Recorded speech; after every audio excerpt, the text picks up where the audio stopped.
Astaghfirullah. Alhamdulillah wassalatu wassalamu ala Rasulillah wa ala alihi wa sahbihi wa mawalah wa la hawla wa la quwata illa billahi wa ba'du. Kita lanjutkan kajian kita, masih membahas kitab Al-Jami' dari kitab Bulughul Maram, dan kita masuk pada hadis yang ke-11. Kita baca hadisnya.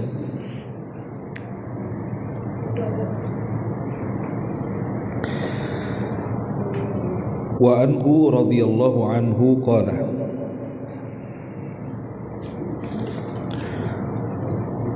qala Rasulullah sallallahu alaihi wasallam la yashrabanna ahadun minkum qa'ima, akhrajahu Muslim. Dan darinya, maksudnya masih dari hadis Ali radhiyallahu an, Rasulullah sallallahu alaihi wasallam bersabda, janganlah salah seorang di antara kalian minum sambil berdiri. Hadis ini dikeluarkan Imam Muslim.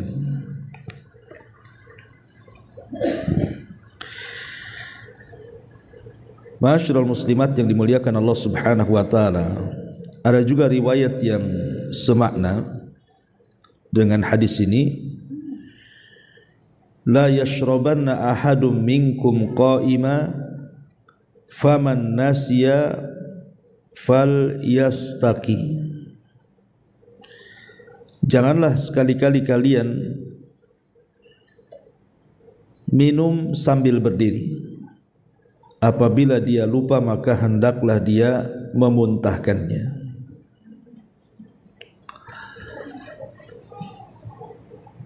Hadis ini adalah hadis yang menunjukkan kepada kita tentang larangan tidak boleh minum sambil berdiri tanpa uzur.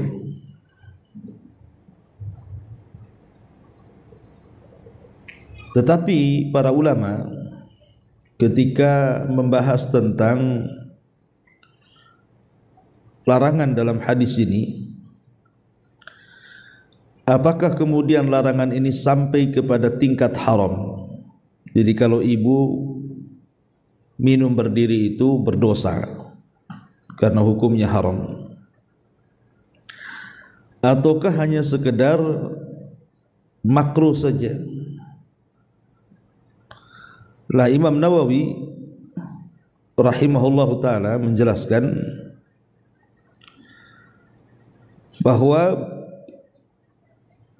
minum sambil berdiri itu tidak sampai kepada haram,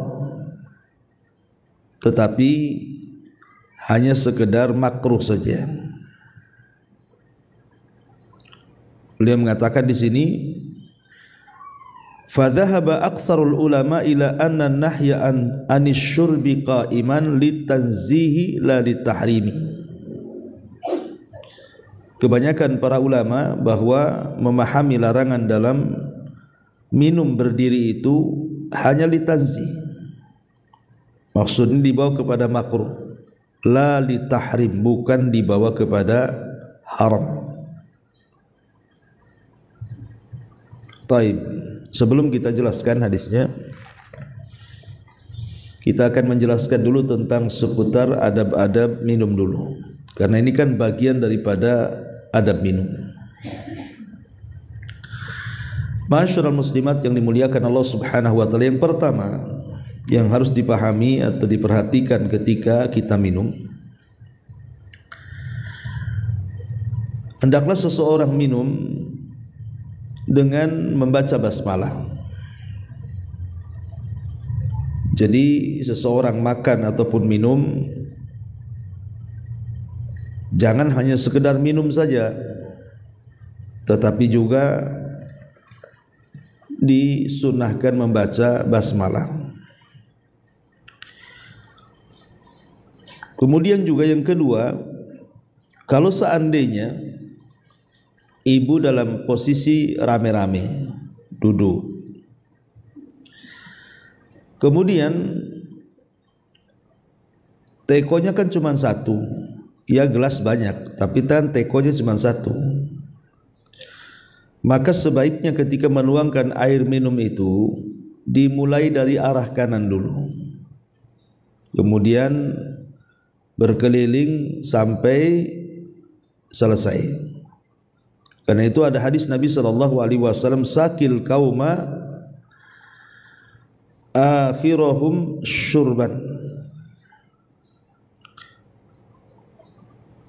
Berilah minum sebuah kaum itu sampai kepada yang terakhir yang minum.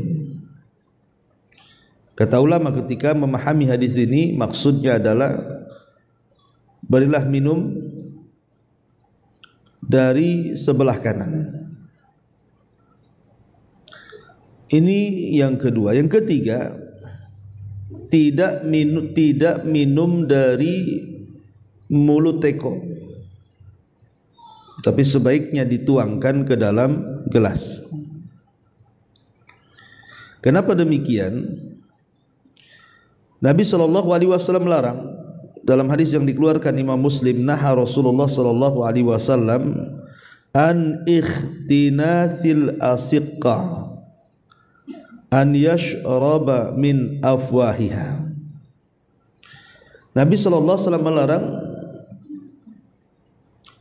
tidak boleh minum dari sisi pecahan atau retakan gelas, dan tidak boleh langsung dari mulut bejana ketika minum.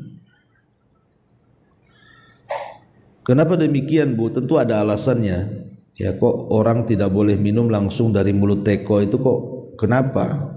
Ini kan teko aku, bukan teko dia. Terserahlah kan gitu. Pertama, Bu, kenapa dilarang? Karena kan kita tidak tahu dalam teko itu, apalagi tekonya tidak transparan ya. Lain kalau teko gelas nampak isi airnya kan. Tapi kalau teko-teko zaman dulu itu kan biasanya pakai seng kan, pakai ya semacam seng lah, warna kuning apa gitu kan. Lah kita tidak tahu isi teko itu, barangkali ada binatang-binatang yang masuk ke dalam teko kan. Kemudian ibu minum dari mulut teko, tahu-tahu kemakan pula binatang tuh. Itu satu, ya. Takutnya ada binatang-binatang yang membahayakan. Ya. Kemudian yang kedua, yang namanya mulut teko ini, takut teko itu diminum bersama-sama. Kalau umpamanya kita minum dari mulut teko, boleh jadikan bekas dari mulut kita nanti nempel di teko tuh, Bu. Boleh jadi umpamanya menyebarkan penyakit kan, entah lagi flu, entah lagi apa kan. Kemudian nempel pula di mulut teko itu, diminum pula keluarganya, nyebar nanti penyakitnya. Ini juga di antara kenapa Nabi SAW melarang tidak boleh minum dari mulut teko. Tetapi kalau memang tekonya transparan, kayak teko gelas gitu kan nampak tuh ada apa-apanya di situ, dan tidak ada yang minum kecuali ibu sendiri dari situ, maka tidak ada masalah. Pertama karena nampak isinya, yang kedua karena memang tidak ada yang minum kecuali ibu di situ. Tapi kalau rame-rame ya sebaiknya jangan. Ini juga termasuk adab masalahnya kan, adab minum. Kemudian juga ada mutanafus filina. Kadang ada orang minum itu tidak bernafas, Bu. Main ambil gelas yang jumbo, kemudian ibu minum klek habis gitu ya. Kenapa? Karena ini bukan sunnah. Sunnahnya itu sebagaimana hadis Nabi SAW, beliau itu yatanafas fi syarabi thalathan. Jadi beliau kalau minum itu satu gelas itu dibuat 3 kali. Minum dulu, berhenti, minum dulu, berhenti, minum dulu, berhenti gitu, Bu. Ngambil nafas-nafas sedikit-sedikit aja minumnya. Jangan langsung klek habis gitu loh maksudnya, Bu ya. itu namanya menyelisih sunnah Nabi SAW, karena madorotnya takut keselak nanti Bu ya. Apalagi orang yang capek, haus, kan biasanya pengen puas tuh minumnya. Bukannya malah kesedap jadi penyakit kan Bu. Jadi seseorang sebaiknya minum pelan-pelan, berhenti dulu, ngambil nafas, minum lagi, begitu sunnahnya. Termasuk juga yang harus diperhatikan adalah adamun nafhi fil ina. Tidak boleh meniup saat panas. Kenapa? Karena ada hadis Nabi SAW melarang dari Abi Sa'id Al-Khudri radhiyallahu an, naha anis syurbi min sulmatil qadahi wa an yanfukha fi syarabi. Rasulullah SAW melarang minum dari bagian yang retak dari sebuah gelas dan melarang meniup di dalam minuman. Tapi sekali lagi, kalau seandainya ibu lagi makan dengan yang berkuah-kuah gitu ya, entah kuah sayur asem, kuah gulai, rawon, pokoknya intinya ada kuahnya lah. Kan ibu biasanya kalau langsung makan atau minum-minum yang panas, kopi, teh O dan yang lainnya, itu kan membahayakan. Sehingga ada di antara kita ini kadang kalau mau makan minum itu ditiup-tiup gitu kan. Nah sebenarnya hukum meniup makanan itu sampai tingkat apa gitu ya. Maka ulama mengatakan bahwa meniup dalam makanan itu tidak sampai tingkat haram, tetapi hanya makruh saja. Tetapi walaupun demikian, kalau memang ada hajat, kata ulama, idza kana hunaka hajatun tad'u ila nafhi fi at-ta'ami aw asy-syarabi li tabridihi. Kalau seseorang itu memang berhajat untuk meniup dalam makanan ataupun minuman untuk mendinginkan, wa kana yahtaj ila an ya'kula aw yashraba, dan dia pengen cepat-cepat makan dan minum, wa yashuqqu alaihi an yantadhirahu, dan dia berat untuk nunggu kelamaan gitu ya, maka ulama mengatakan fa innal karahiyata tazul, maka hukum makruhnya dianggap hilang. Artinya boleh Bu ya. Jadi niup itu kalau memang ada hajat, ibu lapar, pengen cepet-cepet makan gitu ya. Sementara nunggu dingin tak ada kipas pula di situ. Ya sudah nggak apa-apa. Ya, kemudian nggak ada pokoknya buku atau apa yang bisa dikipas-kipasin, maka tidak mengapa kata ulama seseorang meniup makanan kalau ada hajat. Ini juga diantara adab makan, adab minum. Kemudian juga adab minum itu termasuk juga asyurbu bi yadil yamin, minum dengan tangan kanan. Ini bagian daripada adab. Karena minum dengan tangan kiri itu adalah minumnya setan. Kata Rasulullah, ya'kulanna ahadukum bishimalihi wa la yasrabanna biha fa inna syaitan ya'kul bishimali wa yashrab biha. Kata Rasul, jangan makan dengan tangan kiri, jangan minum dengan tangan kiri, karena setan makan dengan tangan kirinya dan minum dengan tangan kirinya. Artinya kalau kita minum dengan tangan kanan itu kita sedang menyelisihi setan. Kalau ibu minum atau makan dengan tangan kiri berarti ibu kawannya setan. Tapi kalau menggunakan tangan kanan berarti kita menyelisihi. Maka ini juga pelajaran bagi kita, pendidikan bagi anak-anak, karena biasanya anak-anak kalau dari kecil tidak diarahkan itu sampai besar jadi kidal jadinya. Ini juga penting Bu ya. Jangan sampai kalau kita punya anak kecil atau ibu punya cucu nampak makan atau minum dengan tangan kiri lekas ditegur. Karena itu bentuk penyelisihan terhadap setan, bukan hanya sekedar adab makan minum aja, tidak. Tapi lebih daripada itu kita sedang menyelisihi makan minumnya setan. Kemudian juga di antara adab adalah bersyukur, mengucapkan hamdalah kalau memang kita selesai makan ataupun minum. Kata Nabi SAW, innallaha la yarda 'anil abdi an ya'kula al-akalata fayahmadahu 'alaiha aw yashrab asy-syurbata fayahmaduhu 'alaiha. Kata Rasul, Allah sangat redha, sangat senang kepada hamba ketika dia makan, setelah makan dia memuji Allah. Ketika dia minum, selesai minum dia memuji Allah Subhanahu wa taala. Nah, ini diantara adab-adab yang berkaitan dengan minum. Dan perlu diketahui juga berkaitan dengan minum ini, kita tahu bahwa minum ini salah satu hajat dan kebutuhan manusia. Orang kalau tidak ada air bisa mati, tetapi kalau orang tidak makan masih bisa bertahan hidup. Tapi kalau orang tidak ada air, sebentar saja dia tidak akan bisa bertahan hidup. Sehingga minum itu bagian nikmat Allah Subhanahu wa taala terbesar dalam hidup kita. Wa ja'alna minal ma kulla syai'in hayy. Dan kami jadikan pada air itu segala sesuatu bisa menjadi hidup. Makanya kalau kita melihat tentang keutamaan sedekah, maka seafdol-afdol sedekah itu adalah sedekah dengan air.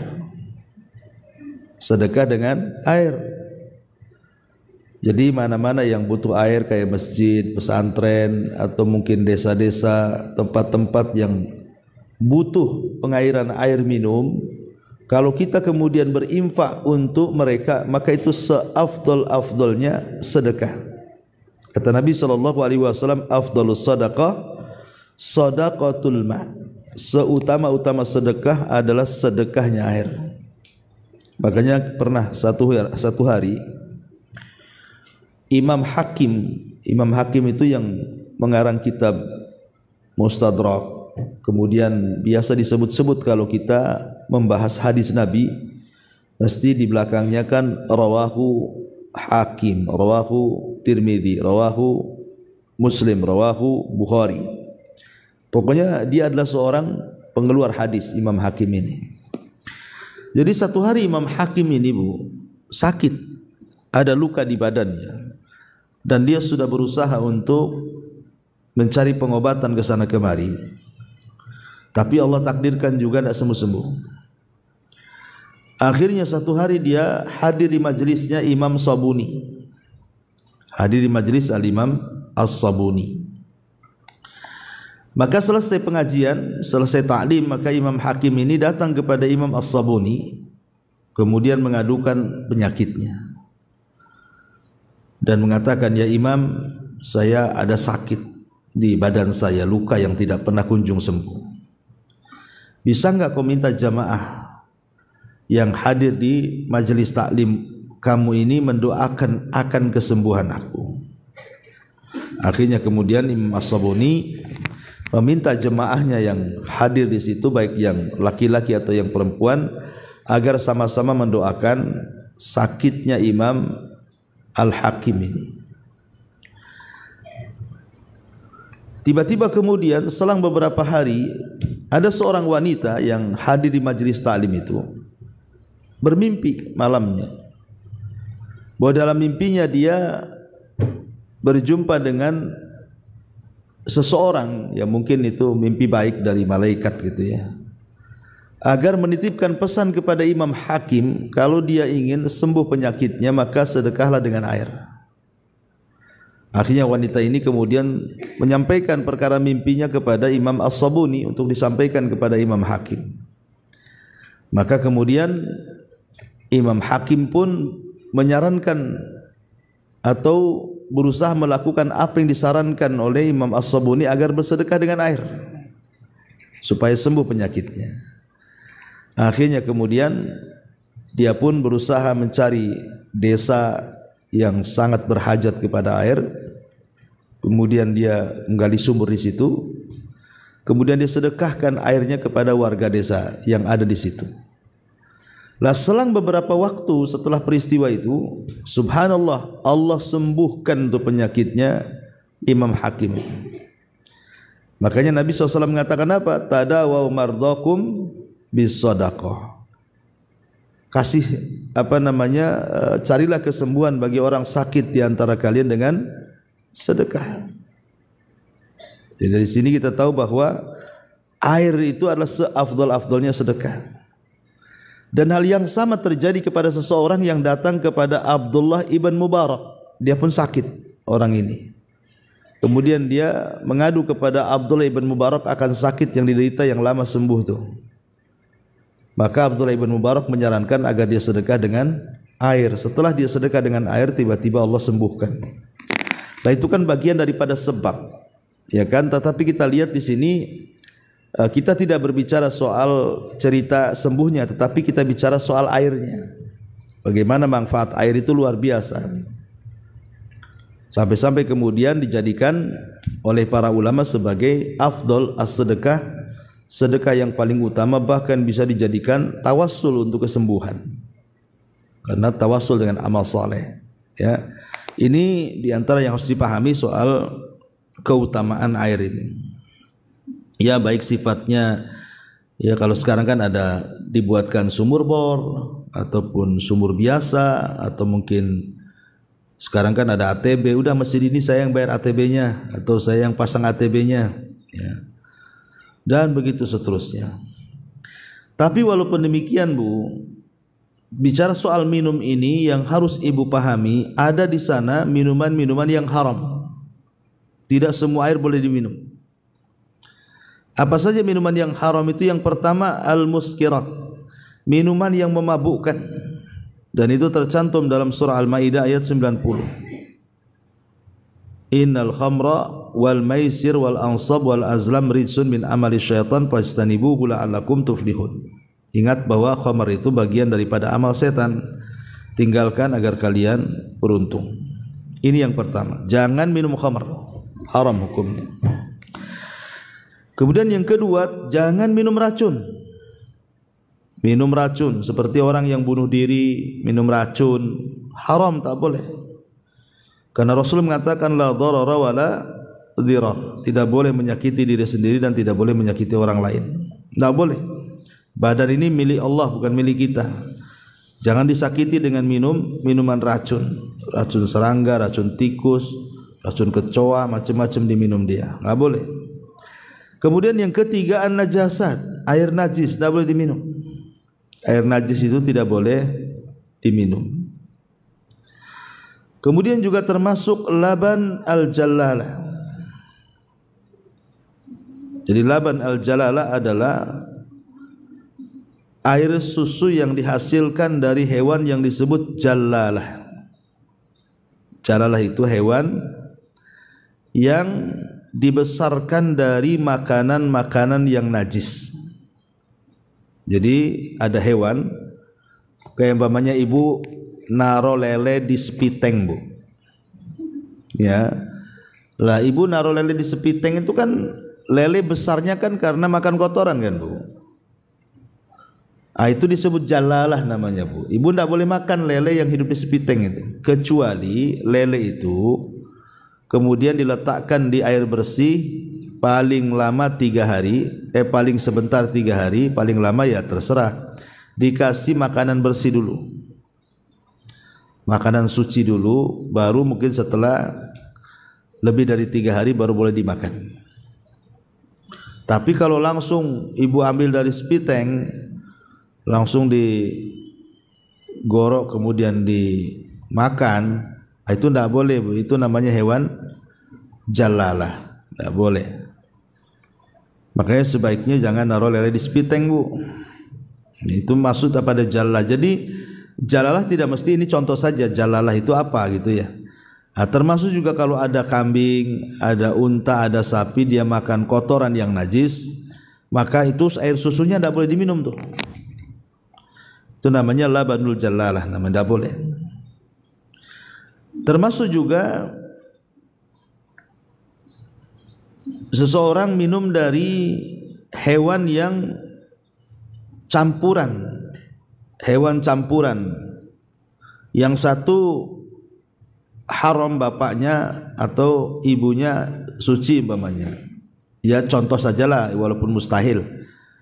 Bapaknya anjing, ibunya kambing. Itu anaknya jadi apa tuh? Ya. Jadi si kambing ini hamil karena dihamili si anjing. Itu namanya kan hewan yang berbeda ya, yang satu halal yang satu haram kan Bu. Nah, ini kalau ada turunan-turunan kayak gini Bu, maka ke bawahnya nggak boleh diminum air susunya. Ini juga nggak boleh juga sama. Kemudian juga termasuk larangan adalah minum di bejana emas atau perak. Nah, itu juga harus dipahami. Tidak boleh minum di bejana emas ataupun perak. Taib masyarul muslimat yang dimuliakan Allah Azza wa Jalla. Kemudian ada air-air yang sifatnya khusus, seperti ibu minum air susu. Air susu ini kan ada hukum-hukumnya kan Bu. Apa saja sunnah-sunnah minum air susu itu? Pertama, ya biasalah baca basmalah umum ya. Karena memang setiap makan minum itu dianjurkan baca basmalah. Kemudian yang kedua berdoa setelah minum. Doanya Allahumma barik lana fihi wa zidna minhu. Allahumma barik lana fihi wa zidna minhu. Ya Allah, berkahilah kami karena susu ini dan tambahkan kami darinya. Ini berdoa setelah minum air susu. Kemudian yang ketiga, berdoa kepada orang yang memberikannya. Jadi kalau ada orang yang memberikan susu kepada ibu, kemudian orang itu, maka ibu harus mendoakan orang yang ngasih susu itu. Allahumma barik lana fihi wa at'imna khairan minhu. Ya Allah, berkahi kami karena makanan ini dan berilah kami makanan yang lebih baik darinya, dan berkahi orang yang telah memberinya. Kemudian juga disunahkan berkumur-kumur Bu, karena Rasul mengatakan innalahu dasman, sesungguhnya susu itu memiliki lemak. Makanya kalau harus minum susu, ibu mau sholat mau apa berkumur-kumur, itu sunnah ya. Nah, kemudian juga ada air yang memang memiliki hukum khusus seperti air zam-zam. Nah, itu juga memiliki hukum khusus Bu, air zam-zam itu. Dan disunahkan kalau minum menghadap kiblat gitu ya, kemudian baca basmalah dan jangan lupa banyak-banyak berdoa. Dan boleh seseorang itu minum air zam-zam sepuasnya ya, sambil berdoa, karena memang Rasul mengatakan ma'uz zamzam lima syuribalahu, air zam-zam itu dikabulkan kepada setiap doa para peminumnya. Jadi ibu kalau habis umroh bawa zam-zam kan gitu ya, jadi ibu bisalah untuk minum di rumah sambil berdoa gitu ya, karena itu doa air zam-zam peminumnya pasti akan dikabulkan. Masyaallah muslimat yang dimuliakan Allah Azza wa Jalla. Kembali kepada pembahasan hadis yang kita bahas di sini, bahwa kita dilarang minum berdiri, artinya kita disuruh minum duduk. Kita disunahkan minum duduk, jangan berdiri. Kenapa demikian? Sebab banyak sekali kenapa Nabi SAW melarang ya tidak boleh minum sambil berdiri itu. Rupanya Nabi SAW 14 abad yang silam itu ketika mengatakan la yashrabanna ahadum minkum qa'ima, janganlah salah seorang di antara kalian minum sambil berdiri. Ini kan alamat dari alamat nubuwah Bu. Ini alamat kenabian. Nabi tahu akan madaratnya minum sambil berdiri. Walaupun Nabi tidak pernah meneliti seperti penelitian yang dilakukan orang sekarang kan Bu. Orang sekarang kan diteliti, setiap apa yang diucapkan Nabi kan diteliti. Oh rupanya bahwa orang minum berdiri itu bisa mengakibatkan gangguan sistem pencernaan umpamanya, bisa menjadikan perut kembung ya, kemudian juga bisa tersedak, bisa gangguan lambung dan begitu seterusnya kan kalau dalam ilmu kesehatan kan Bu ya. Bahkan saya pernah ngobrol Bu dengan salah seorang ikhwan lah di Batam ini, dia mengatakan, betul lah Ustaz, kenapa Nabi itu melarang kita minum sambil berdiri itu. Dulu katanya saya sering sakit pinggang, sering sekali sakit pinggang, padahal minum air putih itu selalu katanya orang kalau suruh minum air putih itu suka hilang sakit pinggangnya. Akhirnya kemudian saya terbaca kenapa Rasul melarang tidur sambil minum sambil berdiri. Jadi saya coba, saya tidak pernah minum sambil berdiri Ustaz, kata dia. Saya pokoknya dalam kondisi apapun pasti saya minum duduk. Lah setelah saya amalkan katanya kan, minum sambil duduk itu, subhanallah, hilang sakit pinggang saya Ustaz katanya. Ini pengakuan ikhwan kita kan itu. Ya kita yakin saja insyaallah kan, karena bagaimanapun Nabi SAW ketika melarang sesuatu itu pasti ada madaratnya kan. Maka ketika dilarang minum berdiri berarti yang disunahkan minum duduk. Lah ketika minum duduk pasti ada faedahnya. Ya pasti ada faedahnya secara kesehatan gitu ya. Jadi itulah memang nubuah dari nubuah kenabian.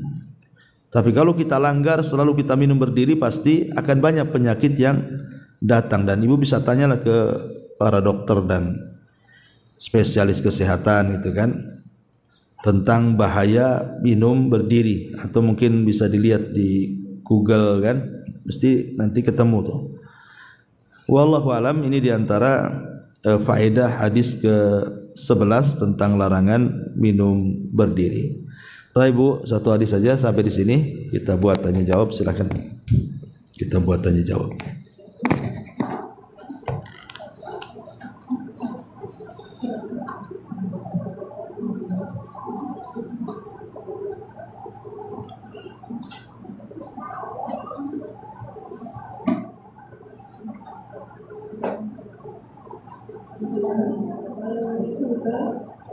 Ya.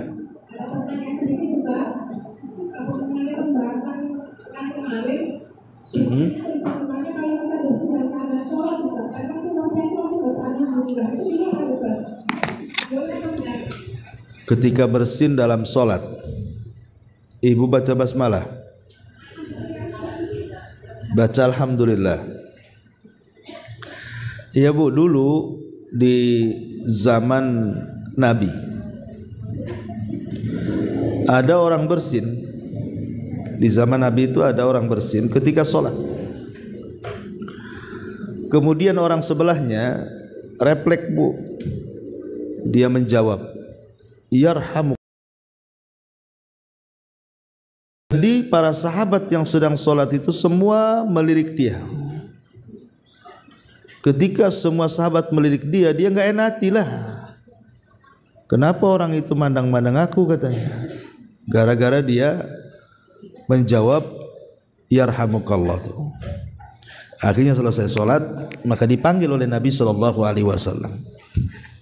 bahwa solat itu ada kesibukan sendiri. Jadi tidak perlu membaca-baca yang bukan bacaan solat.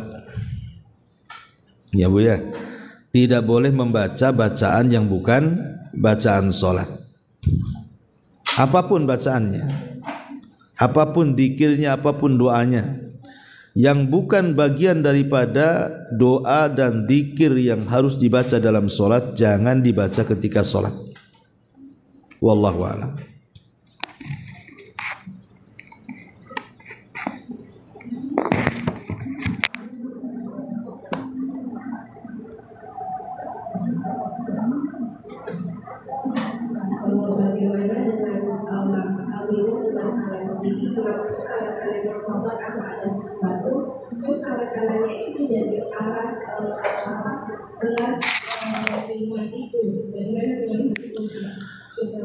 Ya, alhamdulillah.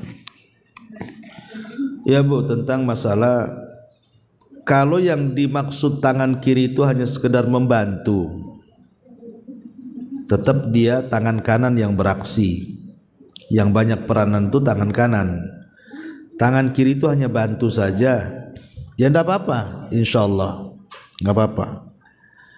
Tapi yang kemudian kalau banyak bekerja tangan kiri, tangan kanan yang bantu itu tak boleh. Berarti memang dia pakai tangan kiri. Jadi tetap kalau yang ibu katakan sebagai alas tangan kanan, kemudian tangan kiri itu biar gak jatuh karena kotor, ya. Sekarang masalahnya kotornya kenapa, Bu? Karena makan, karena ya kalau karena makan aja pegang aja lah, kan nanti gelasnya dicuci juga, Bu. Kok sibuk kali? Kalau bisa itu jangan dicuci gelasnya gitu ya, Bu ya. Jadi tetap bersih gitu. Nggak bisa, pegang aja lah, umpamanya karena makan masih ada bekuah, ya nggak apa-apa lah, nempel-nempel di gelas. Nanti kan gelasnya dicuci. Nah, jadi nggak ada alasan itu kalau tangan kiri ikut campur itu. Ya nggak apa-apa kalau tangannya kotor, langsung aja pegang gelas. Insya Allah nanti kan gelasnya akan dicuci juga. Sebaiknya begitu, Bu. Wallahu a'lam.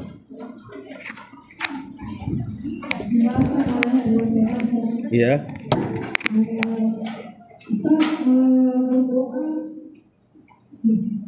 Berdoa dalam sujud dalam bahasa Arab, tetapi dapat disebutkan Quran maupun hadis kebaikan luar biasa. Apakah boleh itu dibahaskan ketika sujud? Yang pertama, kedua, apakah amal soleh yang dipakai untuk bertawasul akan mengurangi atau menghilangkan pahala amal soleh tersebut sehingga di akhirat kelak tidak akan mendapatkan ganjaran dari pahala amal soleh tersebut? Iya, alhamdulillah. Perihal doa menggunakan selain bahasa Arab, pada dasarnya dilarang dalam sholat itu. Karena sholat itu sifatnya tauqifiyah. Tetapi saya pernah mendengar satu fatwa daripada Syekh Abdul Razak ketika ditanya boleh nggak seseorang yang la yuhsin al-arabiyah, tidak pandai berbahasa Arab, kemudian dia berdoa dalam sujud itu dengan bahasa daerahnya, dilafadkan. Kata beliau boleh, tidak ada masalah. Ya, ini fatwa beliau boleh.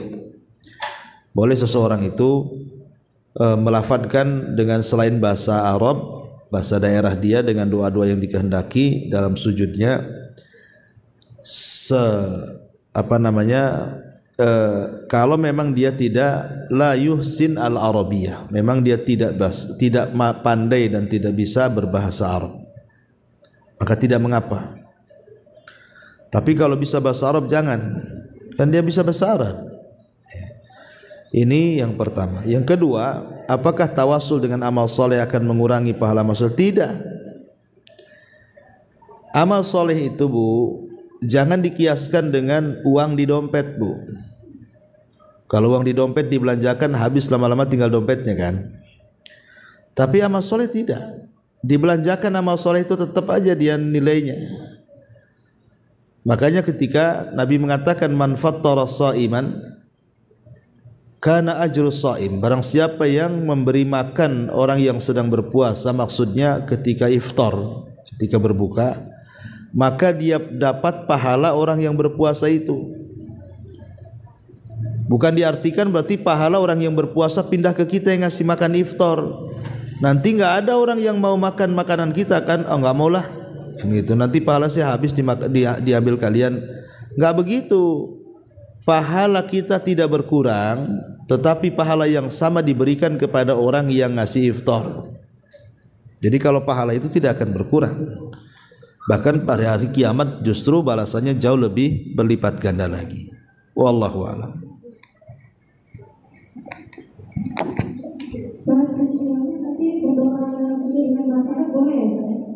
Boleh, tidak masalah, boleh. Ya, iya.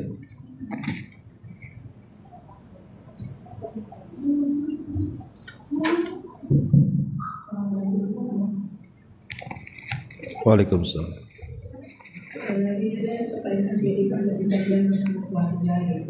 Iya. Ada keluarga ini baru sebelum nikah itu istrinya itu sudah mempunyai 2 orang anak dan suaminya mempunyai udah dari istri yang sebelumnya. Sebelum nikah, istrinya itu sudah menyampaikan ke calon suaminya ini bahwa nanti setelah menikah dia akan membawa anaknya, dan sebelum nikah suaminya ini sudah setuju gitu. Berjalannya waktu, setelah menikah, anaknya itu anak yang perempuan tadi mau dibawa ikut dan keluarga itu sama suaminya tidak diizinkan Ustaz. Jadi anaknya itu disuruhnya tinggal bersama ibu mertua mantan mertuanya gitu, bersama bapaknya, tapi bapaknya itu sudah bekerja di luar daerah. Jadi dipertanyakan ini Ustaz, tindakan apa yang seharusnya, apakah harus kembali mengurus anaknya atau ikut bersama suaminya yang baru ini? Maksudnya cerai gimana? Ya, sama yang pertama itu sudah cerai Ustaz. Jadi meninggalkan dua anak. Iya, maksudnya dengan suami yang kedua ini kan suami kedua menolak anaknya. Belum cerai statusnya Ustaz. Oke. Ya sebenarnya sih salah, suaminya salah. Tidak perlu ada perjanjian di pranikah yang seperti itu, karena itu bagian kewajiban dia. Jadi itu kan namanya perjanjian pranikah kan Bu. Sebenarnya tidak perlu hal-hal yang merupakan kewajiban setelah nikah itu tidak perlu diperjanjikan. Seperti mamanya seorang janda menikahi duda atau sebaliknya. Kemudian masing-masing bawa anak. Lah anaknya itu sudah dianggap anak dia karena yang satu menikahi bapaknya, yang satu menikahi ibunya. Tidak mungkinlah kita hanya ingin ibunya nggak mau anaknya atau ingin bapaknya tidak mau anaknya. Nggak begitu. Karena Nabi SAW juga banyak menikahi janda, ada yang punya anak, ada yang tidak. Seperti contohnya kasus Ummu Salamah. Ketika Ummu Salamah mengatakan, ya Rasulullah, anak-anakku banyak. Tapi Rasul mengatakan, anak-anakmu anak-anakku juga. Jadi Nabi SAW menganggap walaupun itu anak dari bawaan istrinya, tetap dianggap anaknya. Harusnya kan seperti itu. Tidak boleh dia hanya pengen ibunya, tidak mau anaknya. Ini yang pertama. Yang kedua, kalau itu merupakan perjanjian pranikah, dikuatkan kan itu. Dan ketika sebelum menikah memang ada perjanjian seperti itu dan calon mau, setelah menikah kemudian tak mau, maka ini boleh menjadi alasan seseorang itu membatalkan pernikahan. Boleh. Dulu kan waktu sebelum nikah kita sudah janji, kalau menikah orang tua ikut karena sudah tua. Kok sekarang udah nikah orang tua tak boleh ikut? Saya nggak maulah, karena saya harus ngurus orang tua umpamanya. Nah, itu boleh dijadikan alasan untuk bercerai. Ya, termasuk juga kalau sampai anak-anak ini terlantar. Kalau anak-anak ini terlantar, maka berdosa kan, berdosa ibunya karena mencarikan bapak yang tidak soleh, dan berdosa juga bapak bawaannya karena dia tidak bertanggung jawab kepada anak bawaan istrinya. Jadi bagaimana solusinya Ustaz? Ya solusinya coba bicarakan lagi dengan suami yang sekarang ini. Bicarakan lagi, bang itu kan anak-anak saya, berarti kan anak kamu juga. Bicarakan lagi baik-baik, sentuh hatinya, kemukakan alasan yang tepat kenapa tidak boleh dan apa alasannya kenapa suaminya tak boleh, kan itu harus jelas alasannya. Nah, jadi seperti itu, wallahu a'lam.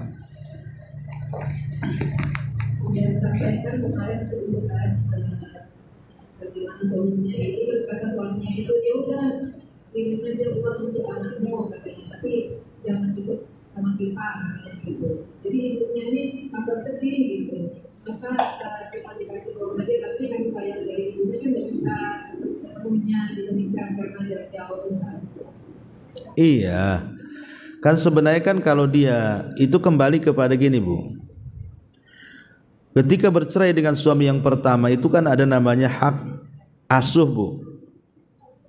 Lah hak asuh ini kembali kepada siapa? Kalau hak asuhnya jatuh kepada ibu, ya ibu yang merawat. Kalau hak asuh jatuh kepada bapak, ya bapak yang merawat. Itu ya.